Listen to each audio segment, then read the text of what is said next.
ஓடி வாடி, இன்னைக்கு ரன்ல ஒண்ணு பாத்துறேன். தைரியம் இருந்து ஓடி வாடி.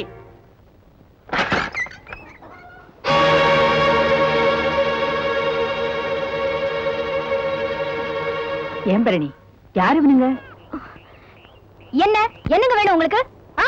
அன்னைக்கு காலேஜ்ல வந்து கலாட்டா பண்ணீங்க. உன்னை அது பண்ணிடுவேன் இது பண்ணிடுவேன்னு போனா போதுன்னு போலீஸ்ல சொல்லாம இருந்தா இப்ப நேரா எங்க வீட்டுக்கு வந்து கலாட்டா பண்றீங்களா? இப்படியே பண்ணீங்கன்னா போலீஸ்ல சொல்லிடுவேன். என்னடி பெரிய போலீஸ்? எங்களுக்கு தெரியாத போலீஸ் வந்து என்னடி பண்ணீங்க? பேசுங்க. பேசுற உன்னை உண்டியில தள்ளிட்டு வர. எங்க மானத்தை வாங்கிட்டே நீ. போட்டு முடிச்சு போயிடுங்க. விட மாட்டேன் உன்னை. பல்ல அறுத்து பல்லல உடைச்சு போட்டாங்க. பின்னி படவே என்ன நில்லுங்கயா. ஐயா உங்க வீதியில ஒரு பொண்ணா இப்படி வாய்க்கு வந்தபடியே கண்டபடியே திட்டிட்டு இருக்கிறோம். ஒருத்தனும் கூட என்ன ஏதுன்னு கேட்க மாட்டீங்களா? என்னையா கேக்குறது? யோ இவன் வாழ்க்கைய கெடுத்து போட்டு வந்துட்டாயா. மெட்ராஸ் பீச்சுக்கு வந்து 10 ரூபாய் ஏமாத்திட்டு வந்துட்டா. 10 ரூபாய். இவளுக்கு என்ன தலைவட்டு இருக்கணும்? என்னடி ஏய்யா இதானா உனக்கு? இவளை பத்தி உனக்கு தெரியாதா? இப்ப இவ சீலைய உருவனா கூட எவனும் வேடிக்கை பார்க்க மாட்டான். பாருங்க தம்பி, எம்எல்ஏ ராஜவேலுன்னு ஒருத்தன் இருந்தான். அவன் தான் இவன் அப்ப. அவன் பெரிய கடத்தல் பேர் வழி. கஞ்சா கடத்துவான், அபின் விப்பான், இன்னும் சாராயம் காய்ச்சுவான். அவன் செய்யாத அலும்பே கிடையாது.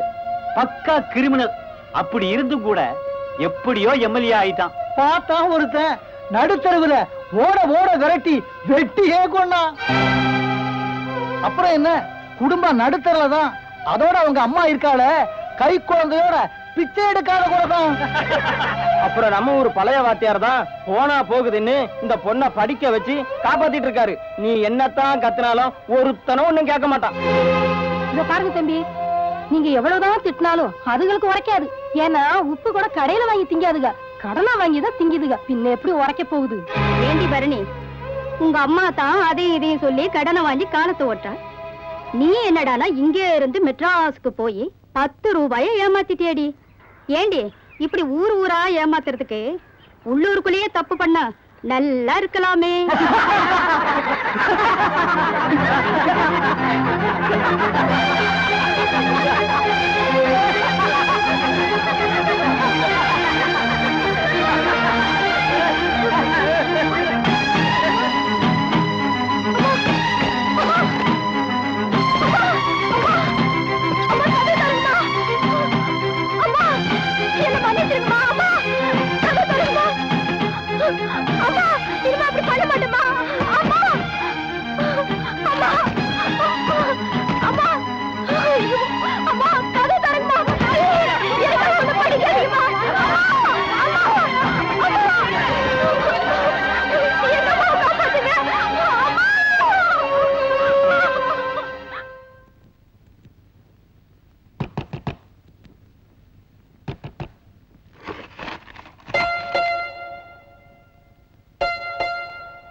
அன்னைக்கு பீச்ல நான் வேணும்ட்டு அப்படி பண்ணல. நீங்க நினைக்கிற மாதிரி நான் பணக்காரி இல்ல. ஃப்ரெண்ட்ஸ் தான் கம்பல் பண்ணி என்ன இந்த டூர் கூட்டிட்டு வந்தாங்க. சத்தியமா நீங்க நினைக்கிற மாதிரி நான் உங்களை ஏமாத்துறேன்னு நினைச்சு ஏமாத்தல. முன்ன பின்ன தெரியாத ஆளுக்கிட்ட எப்படி கையில காசே இல்லைன்னுட்டு சொல்றது தெரியாம குழப்பத்துல வந்துட்டேன். அது இந்த அளவுக்கு பாதிக்கும்னு சத்தியமா எனக்கு தெரியாது. என்னால உங்களுக்கு எவ்வளவு கஷ்டம்.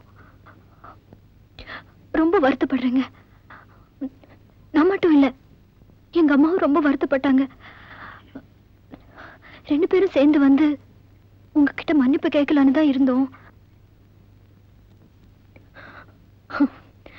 சொன்னா நம்ப மாட்டீங்க. எங்க வீட்டுல வெளியில போனா கட்டிக்க நல்ல புடவை ஒண்ணே ஒண்ணுதான் இருக்கு. அதனால நான் மட்டும்தான் வந்திருக்கேன். உங்களை கையெடுத்து கும்பிடுறேங்க. இவ்வளவு ஏழ்மையில எங்க அம்மா மானத்தை கையில புடிச்சுக்கிட்டு என்ன படிக்க வச்சிட்டு இருக்கா.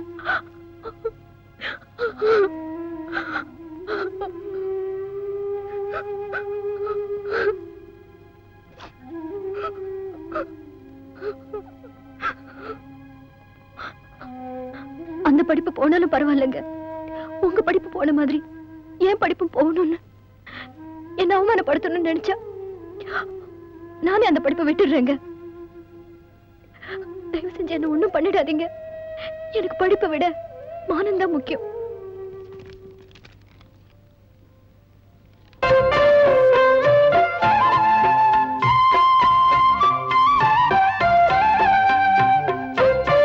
என்ன நினைச்சிட்டு இருக்கிற மனசுல?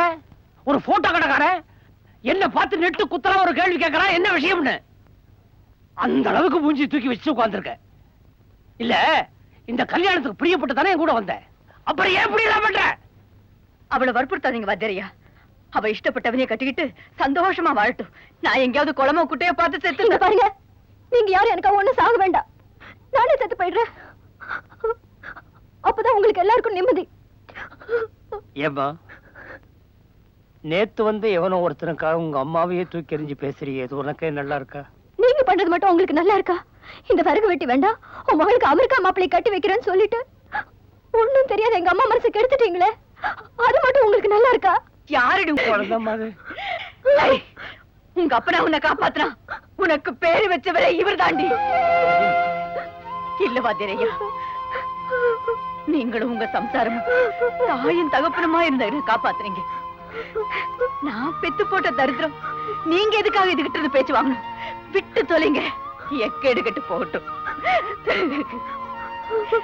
அம்மா பரணி, உங்க அப்பன் எவ்வளவு பெரிய அயோக்கியன்னு எனக்கும் என் பொண்டாட்டிக்கு ரொம்ப நல்லா தெரியும். இந்த உண்மை தெரிஞ்சிருந்தோம் உங்க அப்பா உங்க அம்மாவை பொண்ணு கேட்க வந்தப்போ எதுக்கு அனாவசியமா அடுத்தவன் குடும்பத்துல தலையிட்டுக்கிட்டுன்னு பேசாம இருந்துட்டோம். உன் மூலமாவது இந்த குடும்பத்துக்கு ஏதாவது நல்லது நடந்தா செத்து போன என் பொண்டாட்டியோட ஆசை நிறைவேறும்னு சொல்லிதாம்மா இந்த குடும்பத்தையே சுத்திட்டு இருக்கிறேன். அமெரிக்காவில் இருக்கானே நந்து, அவன் உன்ன மாதிரி ஒரு சாதாரண பொண்ணை கல்யாணம் பண்ணிக்கணுங்கிற தலையெழுத்தே இல்ல. அவன் மனசு வச்சா பெரிய இடத்துல கல்யாணத்தை பண்ணிட்டு ஓஹோன்னு இருக்கலாம். நாட்டை கடந்து போனாலும் நன்றி கடந்து போற பையன் இல்லம்மா அவன். என்ன நான் வளர்த்த பையன் அவன். உனக்கு ஒண்ணு தெரியுமா?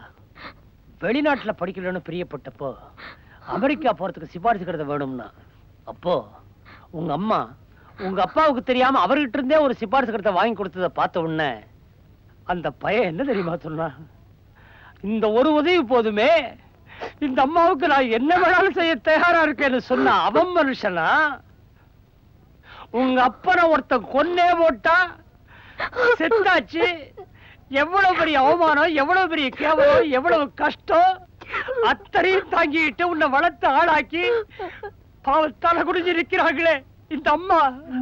இவங்க எங்கேடு கட்டாவது போட்டு போ அப்படின்னு நினைக்கிறிய நீ?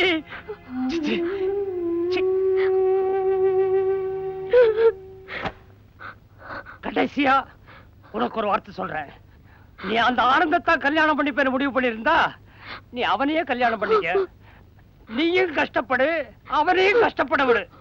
வரும்போது வண்டி நிறைய கட்டையா ஏத்திட்டு வா. இங்க உங்க அம்மா சவம் கிடக்கும். கட்டை எல்லாம் தூக்கி அது மேல போட்டு நல்லா கொளுத்தி விட்டுரு. நல்லா ஜோதி எரியும். போட்டோம் நீங்க ரெண்டு பேரும் நல்லா இருக்கு, நல்லா இருக்கு, நல்லா இருக்குமா, நல்லா இருக்கு.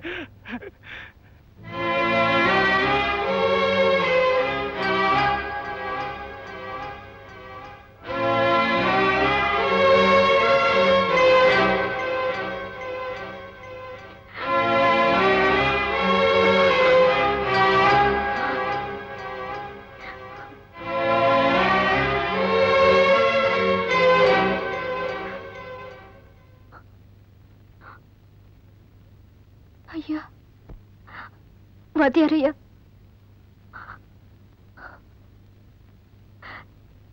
நான் இந்த கல்யாணத்துக்கு சம்மதிச்சா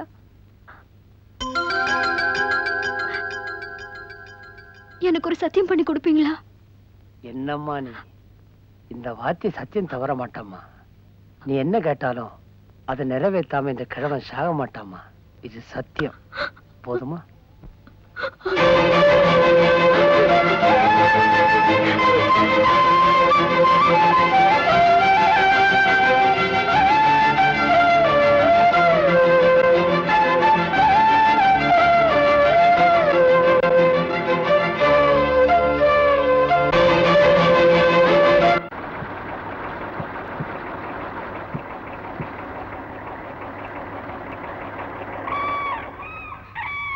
அண்ணனே பரணிக்காவை தேடிட்டு இருந்தீங்களே இப்பதான் பஸ் ஓட்டி இறங்கி போறாங்க.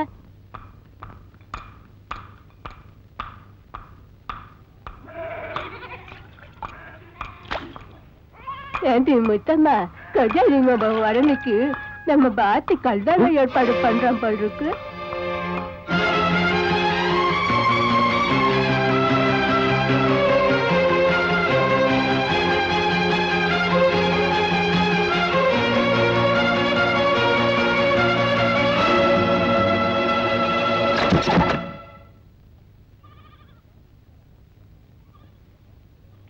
டேய் பரணி வந்துட்டாளடா.